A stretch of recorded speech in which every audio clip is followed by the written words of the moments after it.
sebelum belajar apa baiknya kita berdoa agar ilmu yang diberikan oleh saya bermanfaat. Berdoa selesai, memberi salam. Assalamualaikum warahmatullahi wabarakatuh. Waalaikumsalam warahmatullahi wabarakatuh. Terima kasih Nashwa. Baik, Miss Nadia ingin cek kehadiran terlebih dahulu ya. Amira, Ashifa, Aulia, oke, Salma. Oh iya. Oke, baik, ada dua teman kita yang tidak hadir hari ini karena sakit. Semoga di pertemuan selanjutnya ya bisa berkumpul kembali bersama kita dan segera diberikan kesehatan. Amin. Baik, selanjutnya kita nyanyikan sama-sama lagu nasional ya. Boleh berdiri semuanya.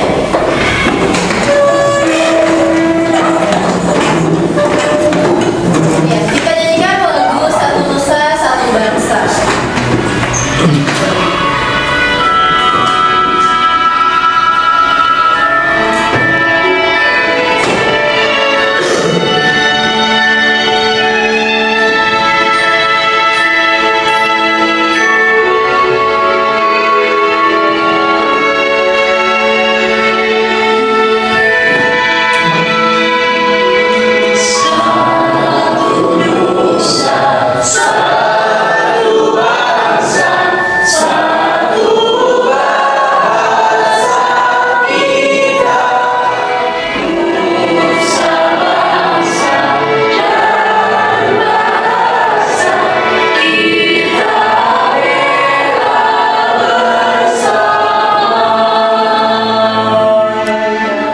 Oke, baik, boleh duduk semuanya. Ya, terima kasih. Dengan kita menyanyikan lagu nasional ya, ini untuk menumbuhkan rasa nasionalisme yang ada pada diri kita. Ya, baik. Selanjutnya, ya sebelum masuk ke pembelajaran kita hari ini, Miss Nadia ingin tanyakan ke kalian ya, apa yang kalian ingat mengenai pembelajaran sebelumnya? Kita membahas tentang apa nah? Kaidah kebahasaan. Ada apa saja di dalam kaidah kebahasaan? Kata ganti orang ketiga. Kata ganti orang ketiga, terus keterangan waktu, terus ada apa lagi? Nomina dan yang terakhir verba. Betul sekali ya. Itu kaidah kebahasaan yang teman-teman yang khususnya. Kita masih belajar mengenai cerita sejarah, ya.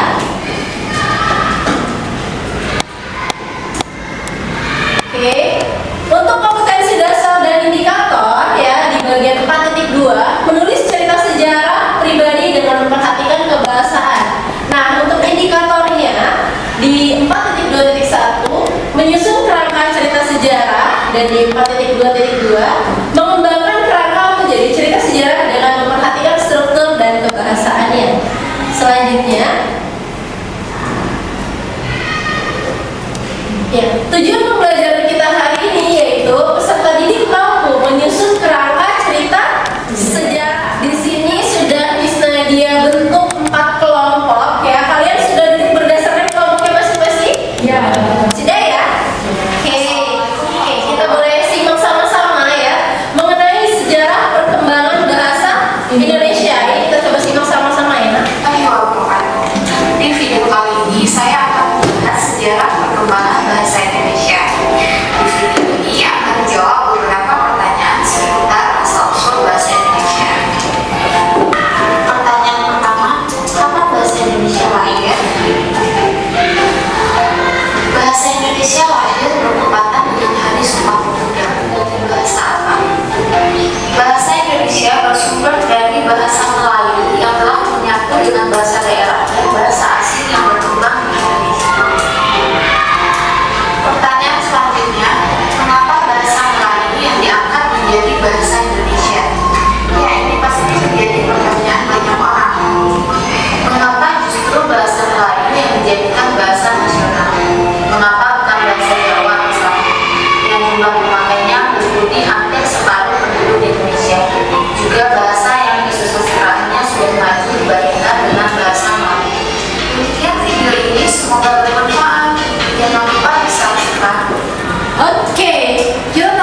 warahmatullahi wabarakatuh. Waalaikumsalam warahmatullahi wabarakatuh. Kami dari perwakilan kelompok 1 ingin mempresentasikan hasil diskusi kelompok kami tentang Sumpah Pemuda. Kelompok kami terdiri dari Amira Faida, Supernal Putri, Awal Nur Khaliza, dan di saya ada Nadia Fibrianisa, saya sendiri Hana Tulisi Syuta, dan Talita saya Rahma. Buatlah kerangka teks cerita sejarah berdasarkan bentuk teks dan bahasannya. Kerangka sejarah terdapat kronologis, itu contohnya pada paragraf kedua. Kutipannya yaitu Kongres Pemuda 1 atau Kerapatan Desa Pemuda dihadiri oleh perwakilan dari Perhimpunan Pemuda-Pemudi. Dan paragraf ke-6. Kutipannya yaitu Kongres Pemuda 2 dilangsungkan selama 2 hari pada 27 dan 28 Oktober 1998 di Batavia. Kemudian ada sebab akibat terdapat pada paragraf ketiga.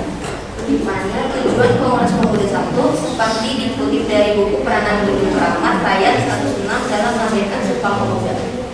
Dan paragraf ke-18. Kutipannya itu Sumpah Pemuda juga memuat banyak nilai positif yang dapat diterapkan dalam kehidupan sehari-hari. Dan yang terakhir adalah verba di paragraf ke-7. Kutipannya melahirkan Sumpah Pemuda.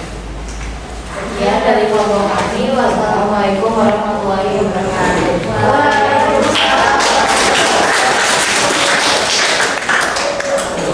Ya, terima kasih untuk kelompok pertama yang sudah mempresentasikan hasil diskusinya mengenai Sumpah Pemuda.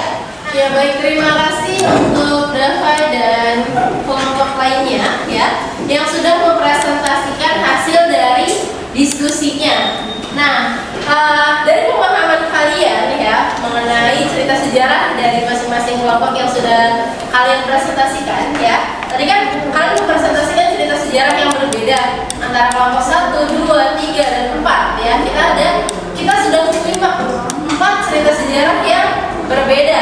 Adakah dari kalian ya yang bisa menjelaskan secara ringkas gitu, secara singkat mengenai apa yang telah kalian presentasikan cerita sejarah yang tadi? Oke, silahkan Marisa. Cerita sejarah yang saya dapat Rengas Dengklok. Awalnya dimulai dari kekalahan Jepang dari sekutu karena kota Nagasaki dan Hiroshima dibom. Lalu karena melemahnya Jepang menarik simpati warga Indonesia dengan cara memberikan janji kemerdekaan kepada Soekarno. Golongan muda merasa kecewa dan akhirnya terjadilah pendudukan di Rengas Dengklok. Oke, terima kasih. Boleh beri tepuk tangan? Ya, terima kasih untuk Marisa ya yang sudah menyampaikan kembali menceritakan secara singkat ya tentang cerita sejarah Rengas Dengklok ya. Kalian semua pasti sudah membaca ya masing-masing cerita sejarah yang kalian dapatkan dan sudah menyimak juga ya dari hasil presentasi teman kalian. Otomatis kalian pasti mengetahui ya sedikit banyaknya mengenai cerita-cerita sejarah tadi ya. Untuk itu apakah ada yang bisa menyimpulkan pembelajaran kita hari ini? Hari ini kita belajar mengenai apa? Cerita sejarah dan menyusun kerangka cerita sejarah berdasarkan langkah-langkahnya. Ada langkah-langkah apa saja yang harus kita urutkan? Oke, silakan Amira.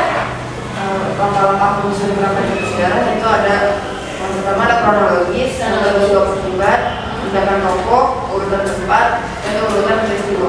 Oke, ada 5 ya, boleh beri tepuk tangan untuk Amira.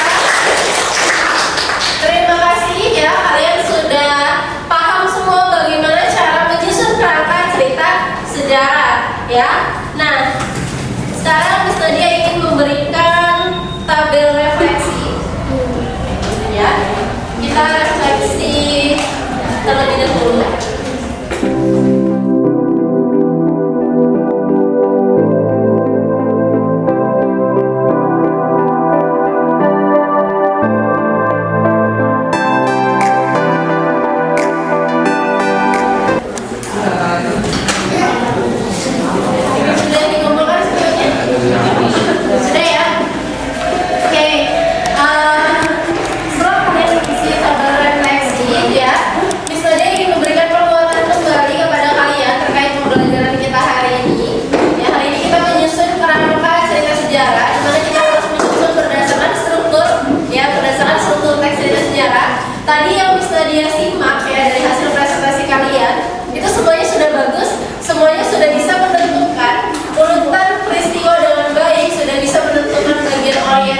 sampai ke orientasi.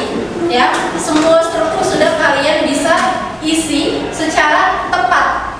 Nah, untuk pertemuan selanjutnya kita akan mengembangkan kerangka cerita sejarah berdasarkan sejarah yang tadi sudah kalian dapatkan. Oke, baik. Sebelum kita tutup pembelajaran kita hari ini, sebaiknya kita berdoa terlebih dahulu. Boleh dipimpin Ketua Kelas Najwa, silahkan. Sebelum mengakhiri pembelajaran kali ini, alangkah baiknya kita berdoa agar ilmu yang disampaikan oleh Miss Nadia bermanfaat bagi kita. Berdoa